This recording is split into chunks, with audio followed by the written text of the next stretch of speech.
ಡಾಕ್ಟರ್ಸ್ಗೆ injection ಚುಚ್ಚಿದ CM Siddu ಇನ್ನು ಮುಂದೆ ದುಡ್ಡು ದುಡ್ಡು ಅಂತ ಸಾಯುವಂತಹ ಡಾಕ್ಟರ್ಸ್ಗೆ ಜೈಲೇ ಉಪೆಕ್ಸ್. ಡಾಕ್ಟರ್ಸ್ಗೆ ಇಂಜೆಕ್ಷನ್ ಚುಚ್ಚಿರುವಂತಹ ಸಿಎಂ ಸಿದ್ದು ಇನ್ನು ಮುಂದೆ ದುಡ್ಡು ದುಡ್ಡು ಅಂತ ಸಾಯೋ ಡಾಕ್ಟರ್ಸ್ಗೆ ಜೈಲೇ ಉಪೆಕ್ಸ್. ಸರ್ಕಾರಿ ಹಾಗೂ ಖಾಸಗಿ ಆಸ್ಪತ್ರೆ ವೈದ್ಯರಿಗೆ ಬಿಗ್ ಶಾಕ್. ತುರ್ತು ಚಿಕಿತ್ಸೆ ಮುನ್ನವೇ ಹಣ ಕೇಳುವ ಡಾಕ್ಟರ್ ಹುಷಾರಾಗಿರಬೇಕು. ಈಗ ರೋಗಿಗಳ ಬಳಿ ಬೇಕಾಬಿಟ್ಟಿ ದುಡ್ಡನ್ನ ಪೀಕಿಸುವಂತಹ ವೈದ್ಯರಿಗೆ ತಕ್ಕ ಶಾಸ್ತಿ. ವೈದ್ಯರು ಹಗಲು ದರೋಡೆಗೆ ಕಡಿವಾಣ ಅಸ್ತ್ರ ಬಿಟ್ಟಂತಹ ಸಿದ್ದು ಸರ್ಕಾರ. ಟ್ರೀಟ್ಮೆಂಟ್ ಮೊದಲೇ ದುಡ್ಡು ಕೇಳುವ ವೈದ್ಯರಿಗೆ ಜೈಲು ಫಿಕ್ಸ್. ವೈದ್ಯ ವಲಯಕ್ಕೆ ಎಚ್ಚರಿಕೆಯ ಸಂದೇಶವನ್ನ ನೀಡಿರುವಂತಹ ಸರ್ಕಾರದ ಆದೇಶ. ಇನ್ನು ಮುಂದೆ ಅಪಘಾತ, ಬೆಂಕಿ ಅವಘಡದಲ್ಲಿ ಗಾಯಗೊಂಡಿರುವವರಿಗೆ ತಕ್ಷಣ ಟ್ರೀಟ್ಮೆಂಟ್ ಕೊಡಬೇಕು. ವಿಷಪ್ರಾಶಾನ, ಕ್ರಿಮಿನಲ್ ಹಲ್ಲೆ ಆದವರ ಮೇಲೂ ಕೂಡ ತಕ್ಷಣ ಚಿಕಿತ್ಸೆಯನ್ನು ಕೊಡುವಂತಹ ಕೆಲಸ ಮಾಡಬೇಕು. ಹಣಕ್ಕೆ ಬೇಡಿಕೆ ಇಟ್ಟರೆ ವೈದ್ಯರ ಸಂಸ್ಥೆ ವೈದ್ಯಕೀಯ ಸಂಸ್ಥೆ ಕಾಯ್ದೆ 2007/2 ಅಡಿ ಈ ಒಂದು ಕ್ರಮ. ರಾಜ್ಯದ ವೈದ್ಯರಿಗೆ ಕಟ್ಟುನಿಟ್ಟಿನ ನಿಯಮ ಜಾರಿಗೊಳಿಸಿರುವಂತಹ ಸರ್ಕಾರ. Wow, super, hats off. ಇದೆಲ್ಲ ಕರೆಕ್ಟ್ ಆಗಿ ಜಾರಿಗೆ ಬರುವಂತಹ ಕೆಲಸವನ್ನ ಆಗಬೇಕು, ಮಾಡ್ಕೋಬೇಕು. ಯಾಕೆ ಅಂದ್ರೆ ವೈದ್ಯೋ ನಾರಾಯಣೋ ಹರಿ ಎನ್ನುವಂಥದ್ದು ಸಂಸ್ಕೃತ ಪದ. ಅಂದ್ರೆ ಕೋವಿಡ್ ಸಮಯದಲ್ಲಿ ವೈದ್ಯರು ನಮ್ಮ ಜೊತೆ ಹೇಗೆ ನಿಂತರು ಅನ್ನೋದು ನಾನು ಮತ್ತೆ ಎಕ್ಸ್ಪ್ಲೇನ್ ಮಾಡಬೇಕು ಅಂತ ಹೇಳಬೇಕು ಅಂತ ಏನಿಲ್ಲ.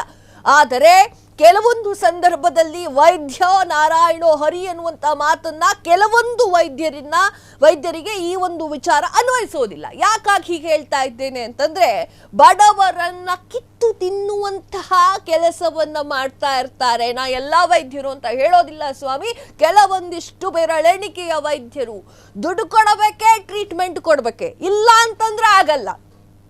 ಸಾಯುವಂತಹ ಸಮಯದಲ್ಲೂ ಕೂಡ ದುಡ್ಡು ಇರುವಂತಹ ಕೆಲಸ ಏನ್ ಗೊತ್ತಾ, ಜೈಲಿಗೆ ಹಾಕ್ತೇನೆ. ಸೈಲೆಂಟ್ ಆಗಿರ್ಬೇಕು. ಮೊದಲು ಟ್ರೀಟ್ಮೆಂಟ್ ಕೊಡಬೇಕು, ತದಾದ ನಂತರ ದುಡ್ಡು ಕೇಳಬೇಕು. ಮೊದಲು ಆರೋಗ್ಯ ಸಿಗಬೇಕು. Wow, super. ಈ ಒಂದು ಕೆಲಸವನ್ನ ಮೊದಲೇ ಮಾಡಬೇಕಾಗಿತ್ತು ಯಾವ್ದಾದ್ರು ಸರ್ಕಾರ. ಆದ್ರೆ ಸಿದ್ದು ಸರ್ಕಾರ ಈಗ ಮಾಡಿದೆ. ಟ್ರೀಟ್ಮೆಂಟ್ ಮೊದಲೇ ದುಡ್ಡು ಕೇಳುವಂತೆ ಇಲ್ಲ.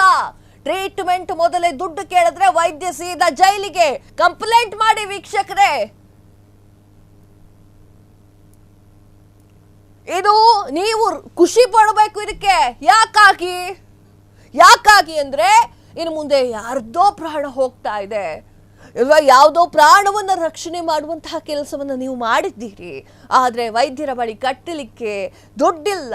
ಯಾರೋ ಅಪಘಾತದಿಂದ ಪ್ರಾಣ ಬಿಡುವಂತಹ ಸಮಯದಲ್ಲಿ ಅಪರಿಚಿತ ಹೋಗಿ ಹಾಸ್ಪಿಟ್ಲಿಗೆ ಕರ್ಕೊಂಡು ಹೋಗಿರ್ತಾನೆ. ಹಂಗಿಲ್ಲಪ್ಪ, ನೀನು ಬಿಲ್ ಕ್ಲಿಯರ್ ಮಾಡು ಅಂದ್ರೆ ಅಪರಿಚಿತನ ಹತ್ರ ದುಡ್ಡಿರೋದಿಲ್ಲ. ಪ್ರಾಣ ರಕ್ಷಣೆ ಮಾಡಬೇಕು ಅನ್ನುವಂತಹ ಕಾರಣಕ್ಕಾಗಿ ಲೋ ದೂರದಿಂದ ಇರ್ಬೇಕಾದ್ರೆ ಎತ್ಕೊಂಡು ಓಡ್ ಬಂದಿರ್ತಾನೆ. ಅದು ದುಡ್ಡಿರೋದಿಲ್ಲ. ಈ ರೀತಿಯಾಗಿ ವೈದ್ಯರು ದುಡ್ಡಿಲ್ಲದೆ ನಾನು ಟ್ರೀಟ್ಮೆಂಟ್ ಮಾಡಲ್ಲ ಅಂದ್ರೆ ನಡೆ ಜೈಲಿಗೆ ಅಂತ ಹೇಳಬಹುದು. 2007/2 ಅನ್ವಯ ಜೈಲಿಗೆ ಹಾಕಬಹುದು ವೈದ್ಯರನ್ನ. ಸಿದ್ದರಾಮಯ್ಯ ಕೊಟ್ಟಿರೋ ಇಂಜೆಕ್ಷನ್ಗೆ ಭ್ರಷ್ಟ ವೈದ್ಯರು ತತ್ತರಿಸಿ ಹೋಗ್ತಾ ಇದ್ದಾರೆ. ಹಗಲು ದರೋಡೆ ಮಾಡ್ತೀರಾ? ಇದು ಕರೆಕ್ಟ್ ಆಗಿರುವಂತಹ ಸಂದರ್ಭದಲ್ಲಿ ಜಾರಿಯಾಗಿದೆ. ಹಾಗೆ ಇದು ಸರಿಯಾಗಿ ನಡ್ಕೊಂಡು ಹೋಗುವಂತೆ ಅಧಿಕಾರಿಗಳು ಎಚ್ಚರಿಕೆಯನ್ನ ವಹಿಸಬೇಕು. ಬೆಂಕಿ ಅವಘಡ ಆಗಿರುತ್ತೆ, ಅದರಲ್ಲಿ ಗಾಯಗಳಾಗಿರುತ್ತೆ, ಟ್ರೀಟ್ಮೆಂಟ್ ಬೇಕು. ಆದ್ರೆ ಏನ್ ಮಾಡ್ತೀರಾ, ಟ್ರೀಟ್ಮೆಂಟ್ ಕೊಡೋದಿಲ್ಲ, ದುಡ್ಡು ಕ್ಲಿಯರ್ ಮಾಡಿ ಅಂತ ಹೇಳ್ತಾರೆ. ಅಲ್ಲ ಸ್ವಾಮಿ, ಹಿಂಗಾಗುತ್ತೆ. ಬಡವರ ರಕ್ತ ಯಾಕೆ ಹೀರ್ತೀರಾ? ಎಷ್ಟೋ ಜನ ಬಡವರು ವೈದ್ಯರ ಕಾಲಿಗೆ ಬೀಳ್ತಾರ್ರಿ. ಅದನ್ನ ನೋಡಿದ್ರೆ ಕರುಳು ಚುರ್ರನ್ನುತ್ತೆ.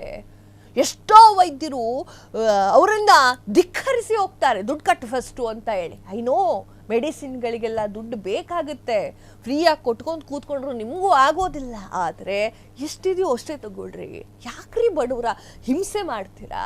ಕೆಲವೊಂದು ವೈದ್ಯರಿಗೆ ಮಾತ್ರ ಹೇಳ್ತಾ ಇರೋದು ನಾನು. ಸೊ ಆ ಒಂದು ನಿಟ್ಟಿನಲ್ಲಿ ಸಿದ್ದು ಸರ್ಕಾರ ಮಾಡಿರೋದು ಬೆಸ್ಟ್ ಕೆಲಸ. ಕ್ಷಣ ಕ್ಷಣದ ಸುದ್ದಿಗಳಿಗಾಗಿ ಫ್ರೀಡಂ ಟಿವಿ ಸಬ್ಸ್ಕ್ರೈಬ್ ಮಾಡಿ, ಲೈಕ್ ಮಾಡಿ ಹಾಗೂ ಫಾಲೋ ಮಾಡಿ. ಹೊಸ ಸುದ್ದಿಗಳ ನೋಟಿಫಿಕೇಶನ್ಗಾಗಿ ಬೆಲ್ ಐಕಾನ್ ಮೇಲೆ ಕ್ಲಿಕ್ ಮಾಡಿ.